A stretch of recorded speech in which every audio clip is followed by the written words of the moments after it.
project launch, Project Rotary, is that there will be communication out, and today is a pilot. We want to see what you think of this, and if you think this is a project that we'd like to launch and continue, we're going to hear from you today.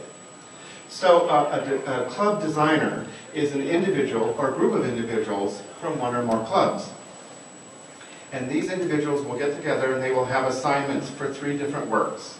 The first one is to design a club meeting, and you can take the current format and you can change it, bonify it, or completely throw it out and do something different. We don't care. But what you do is you will bring back and present to a panel of judges, which we believe we have 2 ideas for this, and we'd like to hear from you on this.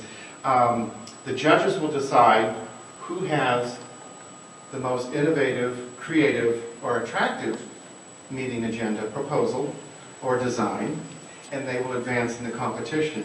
There will be 4 rounds, and the finalists, which we hope will be 2 or more, depending on how many people buy in and participate in this program, will attend the conference here in Idaho next year in front of, we hope, a huge crowd and present their final collection. So the collections will consist of an edgy meeting design. The second one is going to be Rotary Apparel, and I'm going to have Linnell touch on that in a moment. And then the third one, and this is the one that gets most creative, is celebrating our avenues of new generations. The designers are going to have to design a billboard or a poster that would be placed in a conspicuous location promoting our newest avenue service, New Generations. And we'll talk more about that. So this is actually a test.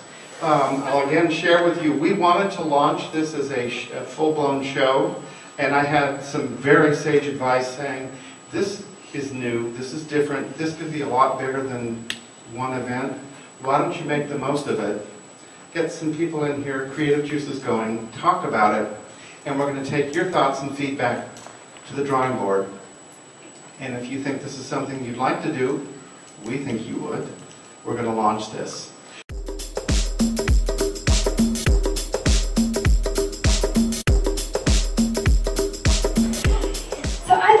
Just a minute, because first, the reason fashion is so important, and those of you that doubt it, let me tell you, fashion is important. The reason it's important is that it's the first impression that we give of ourselves, like nerdy pins.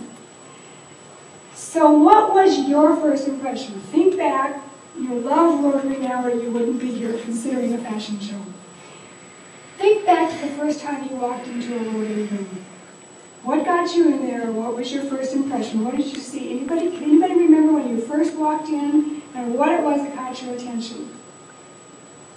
Yes, John. I went to the first Rotary Club as a visitor, and there was a greeter there, which I thought was totally cool.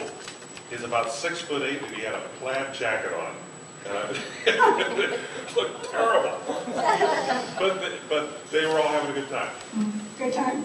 So I guess the challenge is, what do we want to do when we have that person walking into our room, or if we invite a guest to come to Rotary? What's that first impression, that first fashion that we put forward to interest them to come into the room and then stay and enjoy and become a part of Rotary?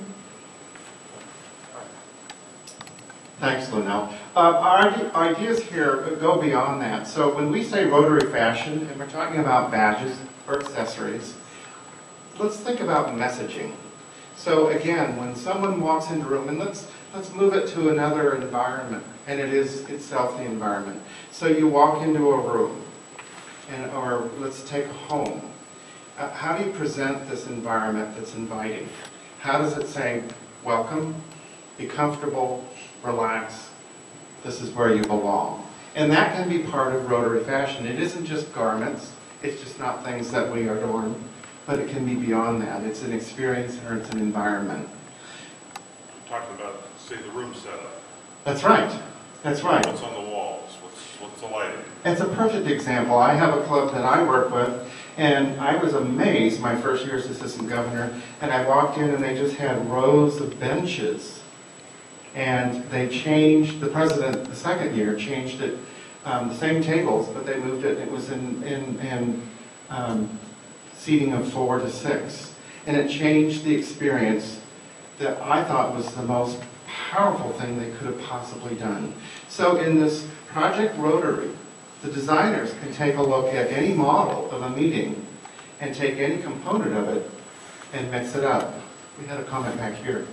As club service, we did Decor in a tape because it becomes very intimate. And we try to make it party-like. So Party-like? I try to have flowers or different placemats or something that to make it a little bit fun and happy and joyful. Okay. So we can move to another part of the Rotary fashion or entertainment. What about the program itself? So is every Rotary meeting absolutely designed so that you have a speaker, you have club business, invocation, and a pledge? Is that required for Rotary? No. Did anybody go and listen to Josh the Otter today? If I were a designer, I would be looking for those kinds of events, and I would bring them into my design. That's how I would design my meeting. I would be looking for something different that sets ourselves apart, that the visitor comes in, and I'll tell you today, if I hadn't had a hanky, I would have been embarrassed. I mean, that was the most moving hour I've spent. And that's what we want to do when we have Project Rotary. We want to talk about how we design one of our meetings, but our design. So is that starting to make sense? Any feedback? What do you guys think of this? Are we on track? Should we do something like this? Raise your hands. Does this make sense? Does it sound like fun? Yeah. Okay.